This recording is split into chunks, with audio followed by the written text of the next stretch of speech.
तो ये next video है। इसके अंदर हम 51 से स्टार्ट करेंगे, क्वेश्चन नंबर 51 से, जो कि है एम्प्लॉयबिलिटी स्किल सेकेंड ईयर का। ठीक है, चलिए तो स्टार्ट करते हैं। ए टाउन इज़ डैश क्या लार्जर। ए टाउन क्या होता है भाई?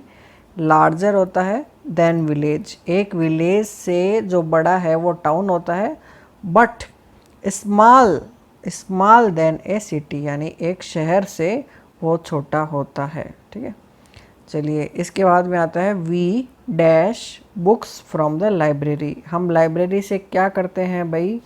बाई करते हैं, खरीदते हैं, नहीं खरीदते, बेचते हैं, नहीं करते। अच्छा, बोरो करते हैं। बोरो करना यानी क्या होता है? उधार लेना। तो लाइब्रेरी से हम जो बुक्स है वो उधार लेते हैं और उनको वापस लौटा देते हैं। इसके बाद में आता है देयर के आगे क्या आएगा? देयर इज़ एक कॉफ़ी शॉप। वहाँ पे एक कॉफ़ी शॉप है। कहाँ पे? नेक्स्ट टू, यानी पार्क जो है उसके नेक्स्ट, पार्क के जस्ट अगली वाली जगह पे एक क्या है? कॉफ़ी शॉप है। ओके, चलिए इसके बाद में आता है 54 नंबर क्वेश्चन। ठीक है, 54 नंबर क्वेश्चन क्या है? The area. अच्छा, वीडियो जब स्टार्ट हो ही गई है तो मैं पहले ही बता देता हूँ कि मैंने अपनी जो वीडियोस हैं वो जो एक प्लेलिस्ट बनाई हुई है मैंने, उसमें मैंने अपलोड कर रखी है, तो आप प्लीज़ जाके उसको देख लीजिए। ओके, चलिए तो इसके बाद में आता है the area is dash expensive. Area क्या है? एक एक्सपेंसिव है। As the house in it cost a lot of money. वहाँ का जो एरिया है वो बहुत ज़्यादा एक्सपेंसिव है। एक्सपेंसिव यानी बहुत ज़्यादा रुपयों का है, इसीलिए वहाँ पे जो घर बन रहे हैं उनकी भी कॉस्ट जो है, यानी जितने रुपए के हैं वो बहुत ज़्यादा है। लॉट यानी बहुत ज़्यादा रुपयों के हैं।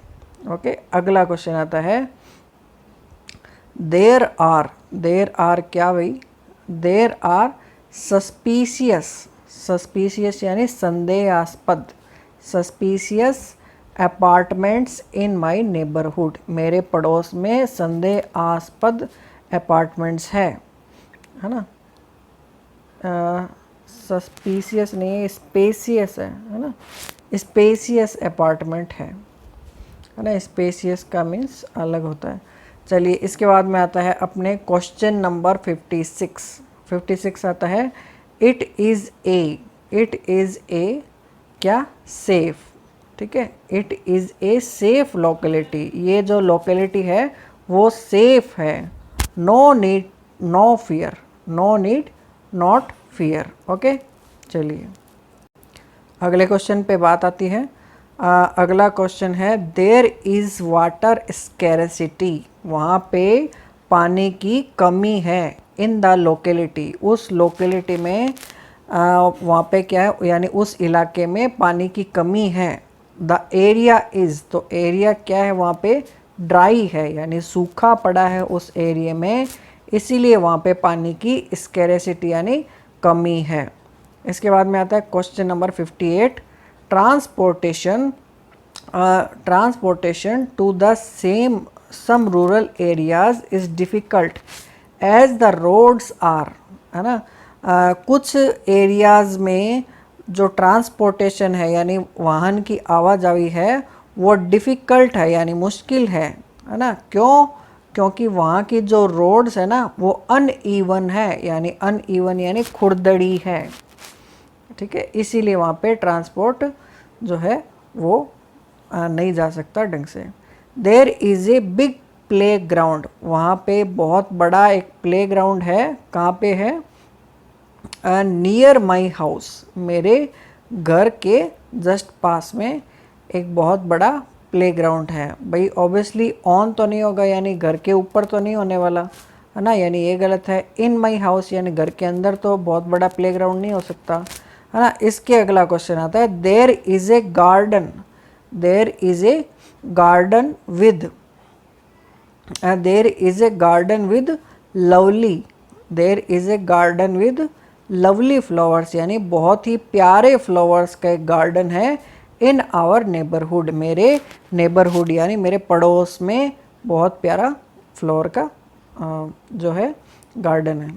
चलिए इसके बाद में आता है कैन, कैन के साथ में क्या आएगा you, can you tell me, क्या तुम मुझे बता सकते हो, can you tell me about the strength यानी ताकत ऑफ द नेबरहुड, है ना, जो पड़ोस की क्या ताकत होती है अपने जीवन में, क्या तुम मुझे बता सकते हो। अगला आता है there is a lake near the are sometimes, पास में कोई लेक है, थोड़ा क्वेश्चन में गड़बड़ी है ना, ठीक है। तो प्यूपिल या पीपल जो है वो थ्रो, वहाँ पे क्या करते हैं, थ्रो करते हैं, थ्रो यानी फेंकते हैं, गार्बेज यानी कचरा, कचरा फेंकते हैं, इनटू इट यानी उस, इनटू इट यानी उस लेक के अंदर यानी उस तालाब के अंदर जो कुछ लोग हैं वो गार्बेज फेंकते हैं। इसके बाद में आता है अगला question, the conditions in the place, the conditions in the place that affect the behavior of a behavior and development of somebody and something is called environment। जो conditions है, the conditions in the place, in a place, वहाँ कौन सी place पे किस प्रकार की conditions है, that affect जो कि अफेक्ट करती है हमारे बिहेवियर को, है ना, और क्या करती है भाई डेवलपमेंट को, किसी समबडी के या समथिंग के, उसी को क्या कहते हैं हम एनवायरनमेंट कहते हैं। एनवायरनमेंट की डेफिनेशन बता रखिए। अगला एक क्वेश्चन पे आते हैं, ए के आगे आएगा डैश यानी ए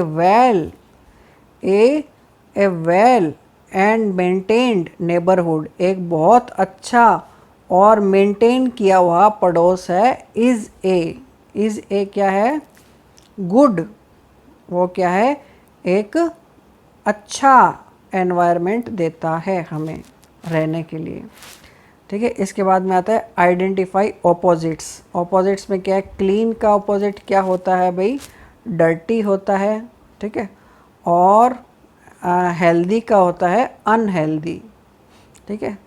इसके बाद में आता है रेन वाटर हार्वेस्टिंग, यानी पानी, जो बारिश का पानी है उसको बचा के रखना, उसको भूमिगत करना या उसको स्टोर करना, ये क्या होता है, हेल्प्स, ये हेल्प करता है। देखो हेल्प नहीं आएगा, हेल्प्स आएगा, HELPS।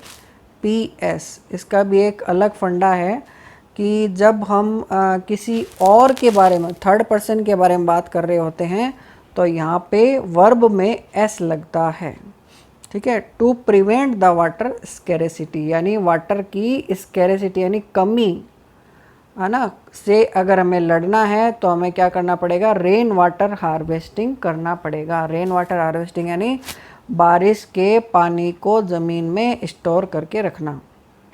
अगला क्वेश्चन आता है क्वेश्चन नंबर 67, है ना। इसके बाद में आता है प्लांटिंग ऑफ ट्रीज़ यानी पेड़ पौधों को प्लांट करना यानी उगाना, सेव्स द एनवायरनमेंट को बचाता है। इसके बाद में आता है you can express your views, तुम तुम्हारे जो व्यूज़ को एक्सप्रेस कर सकते हो बाई एग्रिंग यानी किसी से एग्री करना, या फिर क्या करना, डिसएग्री करना, एग्री या फिर डिसएग्री करके तुम तुम्हारे व्यूज़ को एक्सप्रेस कर सकते हो। और क्या बता सकते हो, टू द प्रॉब्लम्स के बारे में और उनके सॉल्यूशंस के बारे में। भाई कोई प्रॉब्लम आ गई है तो या तो आप किसी के व्यूज़, आप अपने व्यूज़ से क्या करो, उसको एग्री करो या फिर उससे क्या करो, डिसएग्री करो। इस तरह आप प्रॉब्लम्स के सॉल्यूशंस को निकाल सकते हो। इसके बाद में आता है अगला question, their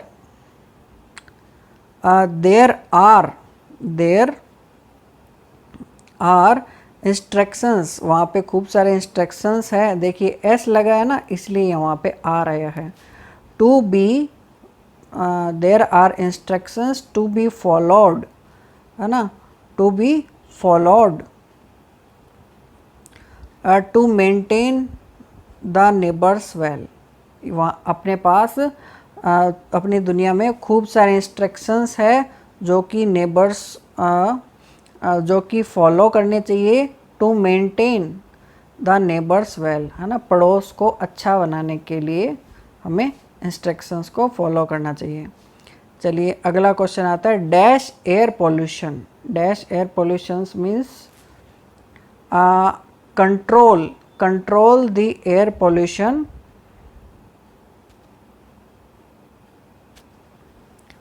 control the air pollution by using bicycles. अगर आप बाइसिकल्स यानी साइकिल चलाओगे तो आप एयर पोल्यूशन को कंट्रोल करते हो, है ना। इनसाइड, कहाँ पे, इनसाइड द कैंपस, यानी कैंपस जो है आपका, यानी आपका जो घर का जो इलाका है जहाँ पे आप रह रहे हो, अगर आप उसके अंदर अंदर आप बाइसाइकिल चलाते हो, दैट मीन्स आप एयर पोल्यूशन को कम कर रहे हो, आप कंट्रोल कर रहे हो। अगला क्वेश्चन पे आते हैं, डैश यानी टर्न ऑफ। टर्न ऑफ, किसको टर्न ऑफ करना चाहिए, कंप्यूटर। हमेशा कंप्यूटर को बंद कर देना चाहिए एवरी डे आफ्टर यूज़। देखिए मैंने काफ़ी लोगों को देखा है जो डेस्कटॉप को ऐसा ही पड़ा ही रहने देते हैं, कोई लैपटॉप है उसको चालू छोड़ देते हैं। इससे क्या होता है, एनर्जी का लॉस होता है और ऑल ओवर एनवायरनमेंट में हीट जनरेट होती है जो कि अच्छी नहीं है। तो एटलीस्ट कंप्यूटर को बंद कर देना चाहिए और उससे बिजली की बचत भी होती है ना। चलिए अगला क्वेश्चन 72 नंबर, हॉबीज़।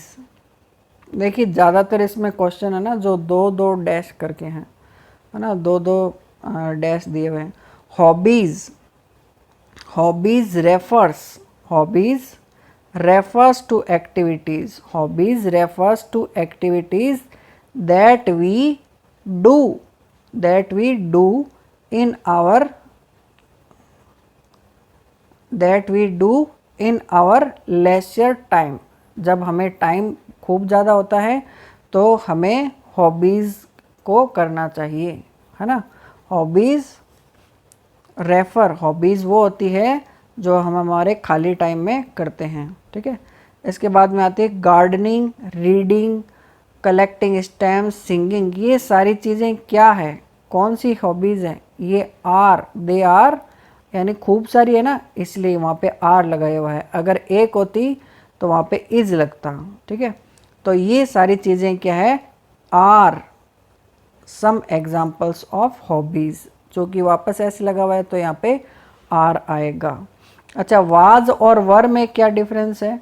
वाज अगर सिंगुलर के लिए आता है और पास्ट की अगर बात कर रहे होते हैं, यानी यहाँ पे अगर यस्टरडे लिखा हुआ था तो यहाँ पे क्या लगता, वर लगता, क्योंकि वहाँ पे तो देखो वाज सिंगुलर के लिए आता है यानी एक वचन के लिए आता है, और वर जो आता है वो प्लूरल के लिए आता है यानी बहुवचन, एक से अगर ज़्यादा चीज़ें होती है तो वहाँ पे वर आता है। वैसे ही जो इज़ आता है वो एक चीज़ के लिए आता है और आर जो आता है वो बहुत सारी चीज़ों के लिए आता है। तो देखिए यहाँ पे बहुत सारी चीज़ें हैं, गार्डनिंग है, रीडिंग है, कलेक्टिंग स्टैम्प्स है, सिंगिंग है ना। तो ये सारी क्या आती है, बहुत सारी चीज़ें, इसलिए वहाँ पे आर लगेगा, ठीक है। अब बताओ वाज लगेगा कि आर लगेगा, मतलब वर लगेगा कि आर लगेगा, ये कैसे डिसाइड करते हैं, वो ये डिसाइड करते हैं कि कौन सी जो टेंस में बात चल रही है, यानी हम अभी की बात कर रहे हैं, लगातार बात कर रहे हैं कि पास्ट की बात कर रहे हैं। तो अगर पास्ट की बात करते तो वर लगता, नहीं तो क्या लग रहा है, आर लग रहा है यहाँ पे। चलिए इसके बाद में क्वेश्चन आता है jog falls in A second, the jog falls in A second highest waterfall in India. ठीक है, जो जोग फॉल्स है वो एक प्रकार का झरना है, उसका नाम है, वो सेकंड हाईएस्ट, वो सेकंड हाईएस्ट वाटरफॉल है, वाटरफॉल यानी झरना है भारत का। चलिए इसके बाद में अगला क्वेश्चन आता है, द वर्ड्स डैश डैश यानी आ गया लॉन्गेस्ट, वर्ड का लॉन्गेस्ट जो बीच है, देखो बीच लॉन्गेस्ट ही होगा ऑब्वियसली, हाईएस्ट तो नहीं होने वाला है ना। तो जो बीच होता है जहाँ पे समुद्र के साइड में है ना जो धूप सेकते हैं है ना, वो वाली जगह उसको क्या कहते हैं, बीच कहते हैं। Is a along the bay of Bengal in Tamil Nadu, जो कि तमिलनाडु में है, बे ऑफ बंगाल में है, वो वर्ल्ड का लॉन्गेस्ट बीच है।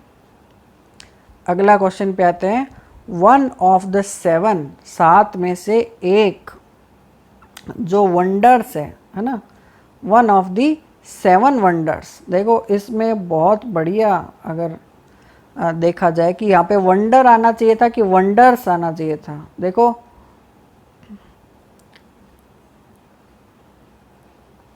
वंडर आना चाहिए था कि वंडर्स आना चाहिए था, ये वंडर्स आया यहाँ पे, क्यों? क्योंकि सात में से एक चुनना था है ना।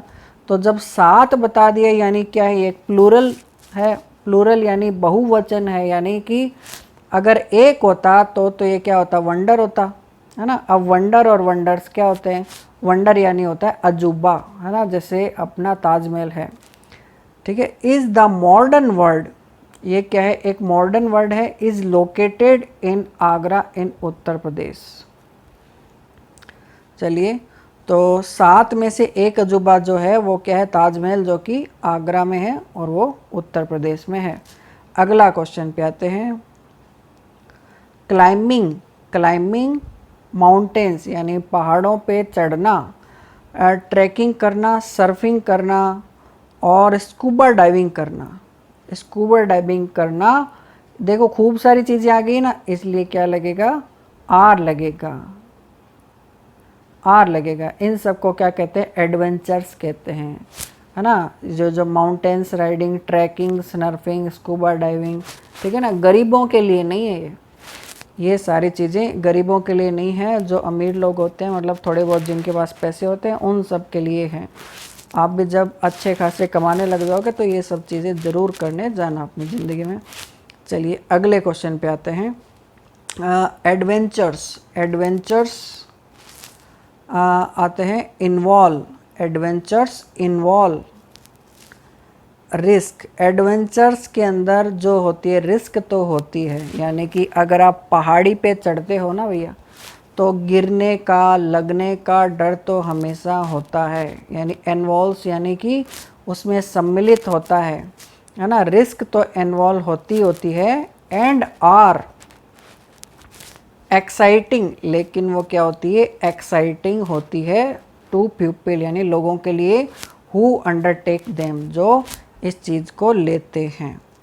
अगला क्वेश्चन, मैनी पीपल, बहुत सारे जो लोग हैं, एन्जॉय है ना, बहुत सारे लोग हैं वो एन्जॉय करते हैं वाटर स्पॉट्स यानी पानी वाली जगहों पे एन्जॉय करते हैं, लाइक सर्फिंग है ना, वहाँ पे वो क्या करते हैं, सर्फिंग करते हैं, स्कूबा डाइविंग करते हैं, इन ओशियन यानी समुद्र में, अपार्ट फ्रॉम फिशिंग है ना, फिशिंग करने के बजाय, अपार्ट मतलब से दूर होके वो क्या करते हैं, स्कूबा डाइविंग करते हैं और सर्फिंग करते हैं, इसी में उनको मज़े आते हैं। अगला क्वेश्चन आता है, देर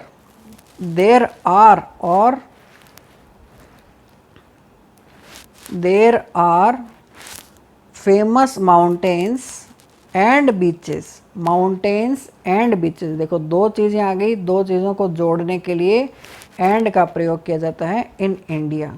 ठीक है, चलिए इसके बाद में आता है अगला क्वेश्चन, इसके बाद में आता है अगला क्वेश्चन, फौजी। फौजी क्या है? इज, ये क्या है? एक है इज और दूसरे में क्या भरा जा रहा है? Of.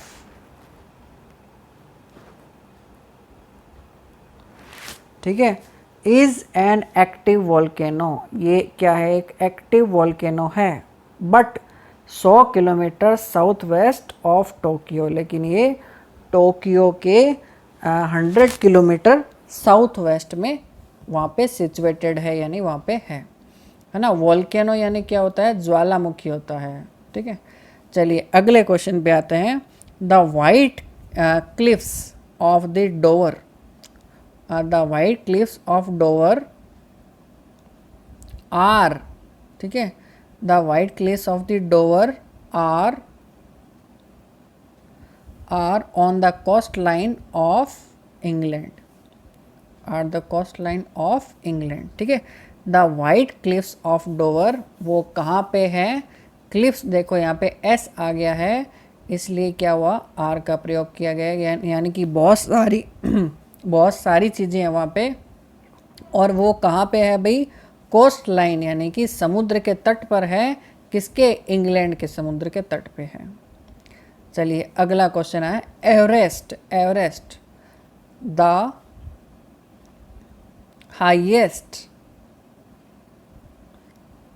Everest the highest peak of the world, पूरी दुनिया का हाईएस्ट पीक है, हायर नहीं है। देखो इसमें ये नहीं लगेगा, हाई नहीं लगेगा, हायर नहीं लगेगा, हाईएस्ट लगेगा। क्या? क्यों? क्योंकि वो हाईएस्ट ही है ऑब्वियसली।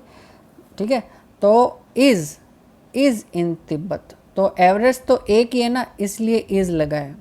और हायर नहीं लगा, हाईएस्ट लगा है, क्योंकि उससे ऊंचा कोई है ही नहीं, है ना, तो इसलिए ये सारी चीज़ें लगी है। अच्छा, इसके बाद में आता है जंपिंग। जंपिंग क्या है भाई? जंपिंग फ्रॉम,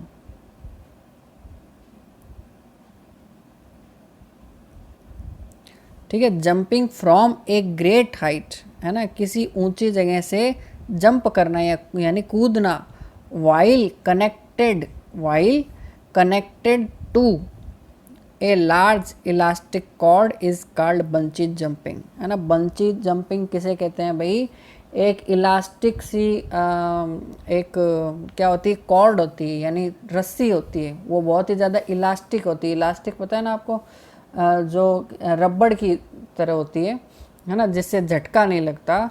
तो उसको लेके कहीं पे फेंक देते हैं आपको ऊपर से, बहुत हाईएस्ट माउंटेन से, और आप एकदम से नीचे जाते हो, लेकिन रस्सी से बंधे होते हो, तो इलास्टिक वाली रस्सी से बंधे होते हो तो बच जाते हैं। तो इस चीज़ को क्या बोलते हैं? बंजी जंपिंग बोलते हैं। आप ज़रूर इसकी वीडियो देखना, आपको अच्छा लगेगा। आई विल अरेंज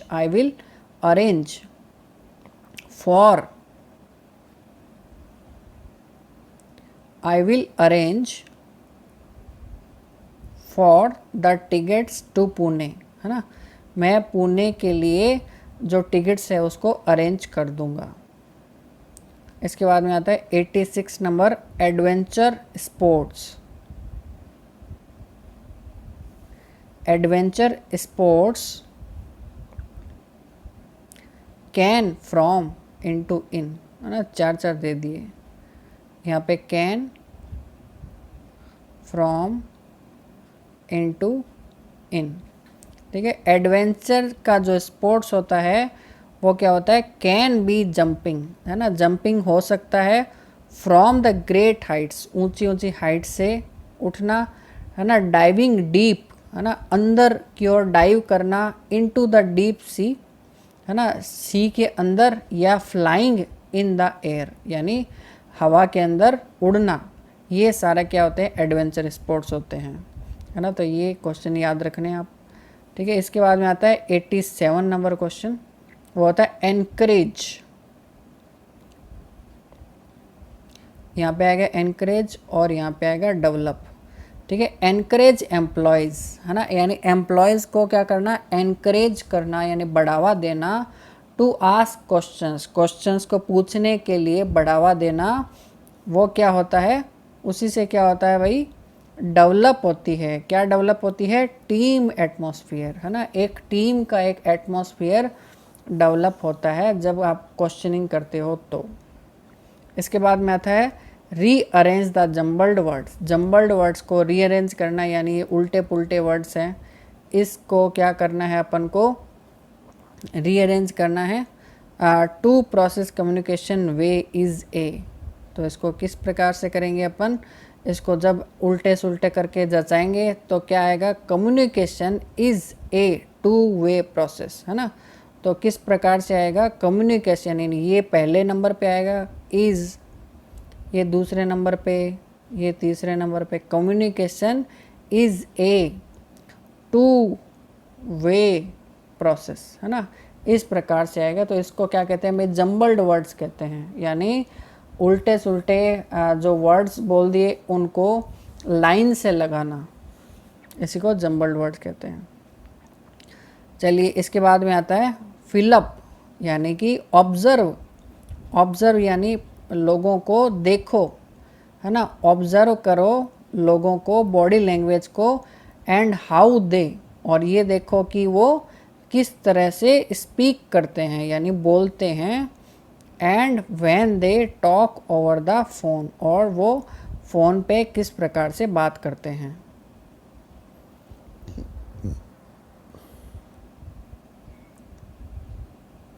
अच्छा, अगला क्वेश्चन आता है every time.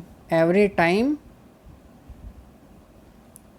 See, every time see in email. Every time see an email, जब भी आप ईमेल देखते हो, try to learn something from it, है ना। तो उससे कुछ हमेशा हमें सीखना चाहिए। इसके बाद में आता है अगला क्वेश्चन 91 करके। डोंट, पहले में आएगा देखो डोंट, फिर आता है रिलैक्स, क्या, फिर आता है रिलैक्स, और फिर आता है स्टे।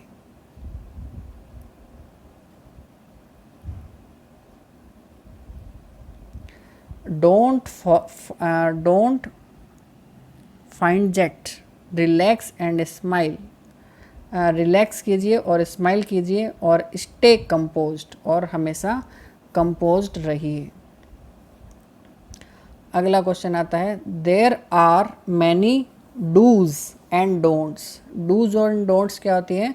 यानी क्या हमें करना है ना, और क्या नहीं करना है। ये क्या होते हैं? बहुत सारे होते हैं। To be identified, to be identified, ठीक है, ये पता करने के लिए। While preparing for attending an interview, है ना। तो इंटरव्यू को अगर अटेंड करने हैं तो आपको बहुत सारे डूज यानी क्या करना है, और डोंट्स यानी क्या नहीं करना, इन सब के बारे में आपको ज्ञान होना चाहिए। इसके बाद में आता है अगला question always keep your mobile phone in ही था क्या, देख लेते हैं। हाँ, in silent mode during an interview. तो हमेशा अपने कीप यानी रखना, अपने मोबाइल फ़ोन को साइलेंट रखो, इन silent mode during the interview, यानी इंटरव्यू के अंदर। अगला क्वेश्चन आता है वेट एंड ट्रबल।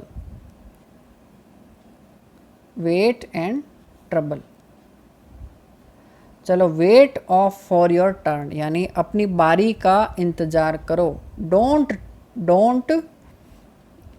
ट्रबल, दूसरों को ट्रबल यानी परेशानी मत दो। किसको? डोंट ट्रबल द ऑफिशियल्स, यानी जो आपको आपका काम करवा रहे हैं, ऑफिशियल्स जो हैं, उनको ट्रबल मत करो, उनको परेशान मत करो। The venue asking for your turn, है ना। हमेशा अपने बारी, मेरी बारी कब आएगी, ऐसे पूछ के ऑफिशियल्स जो होते हैं उनको कभी भी परेशान नहीं करना चाहिए। चलिए, अगली बात आती है tell us about a difficult situation. आपको एक डिफ़िकल्ट सिचुएशन बतानी है। यू हैव फेस्ड, आपने कौन सी डिफ़िकल्ट सिचुएशन फेस की है आज तक, यानी कि आपने उसको सामना किया है, उसका फेस किया है। हाउ यू और हाउ यू मैनेज्ड, यानी कि आपने उस डिफ़िकल्ट सिचुएशन को कैसे हैंडल किया है, कैसे मैनेज किया है। To come out of it, यानी उससे डिफ़िकल्ट सिचुएशन से बाहर निकलने के लिए आपने क्या किया है। इसके बाद में आता है the singular form of lens is, है ना। लेंस की जो सिंगुलर फॉर्म होती है, लेंसेज की जो सिंगुलर फॉर्म होती है वो होती है लेंस। ओके, यानी कि हमारे जो आँख में जो लेंसेज लगते हैं उनके बारे में बात कर रहा है। लेंस जो होता है वो सिंगुलर होता है, और लेंसेज यानी दो लेंस, है ना, 2 लेंस लगे हुए हैं, दैट मीन्स लेंसेज हो गए। Which word is an adjective, कौन सा जो है वो एक एडजेक्टिव है। एडजेक्टिव यानी क्या होता है, विशेषण होता है क्या? बिल्कुल, एडजेक्टिव वो होता है जो किसी भी चीज़ की विशेषता बताता हो, यानी ब्यूटीफुल, सुंदर एक विशेषता है, ठीक है। बाकी जबकि बाकी जो है ना, पार्क एक विशेषता नहीं है, वेव एक विशेषता नहीं है, सी यानी समुद्र होता है, ये एक विशेषता नहीं है। तो ब्यूटीफुल एक क्या है, विशेषता है, यानी एडजेक्टिव है। इसके बाद में आता है मिस कम्युनिकेशन, यानी गलत टाइप का कम्युनिकेशन, यानी बातचीत में कुछ गलती होना। मिस कम्युनिकेशन से होता क्या है, लीड टू क्या होता है, क्रिएट मिसअंडरस्टैंडिंग, और इसी से क्या होता है, मिसअंडरस्टैंडिंग होती है और दोस्ती टूटती है। ठीक है, चलिए अगला क्वेश्चन पे आते हैं हम। अगले क्वेश्चन है हमारा 99 नंबर, फॉर इफ़ेक्टिव कम्युनिकेशन, यानी इफ़ेक्टिव कम्युनिकेशन के लिए हमें क्या करना चाहिए भाई, हमें हमेशा क्या करना चाहिए, लिसन यानी सुनना चाहिए, एंड टॉक केयरफुली, यानी हमेशा केयरफुली हमें बातचीत करनी चाहिए। अब आता है 100वां question, primary storage devices. Primary storage devices कौन कौन से होते हैं भाई, कौन से होंगे इसमें प्राइमरी स्टोरेज डिवाइसेस? वो होंगे रैम और रोम, है ना। तो सेकेंडरी कौन सा होता है भाई, अपनी जो हार्ड डिस्क होती है, सीडी डीवीडी, है ना, जिनको उठा के ले जा सकते हैं, और जो हार्ड डिस्क होती है उसको क्या कहते हैं, सेकेंडरी स्टोरेज कहते हैं। और ये कोई है ही नहीं, है ना, ये कुछ भी नहीं है। चलिए 100 क्वेश्चन पूरे हो गए हैं, तो इसकी वीडियो को मैं यहीं ख़त्म करता हूँ, और आप ये वीडियो भी देखिए, और इसी के साथ में प्लेलिस्ट में जाकर वापस से आप देखिए कि कितनी वीडियोस अपलोड कर दी है ना, उसके हिसाब से आप जल्दी से पढ़ना स्टार्ट कीजिए। Okay, for now bye.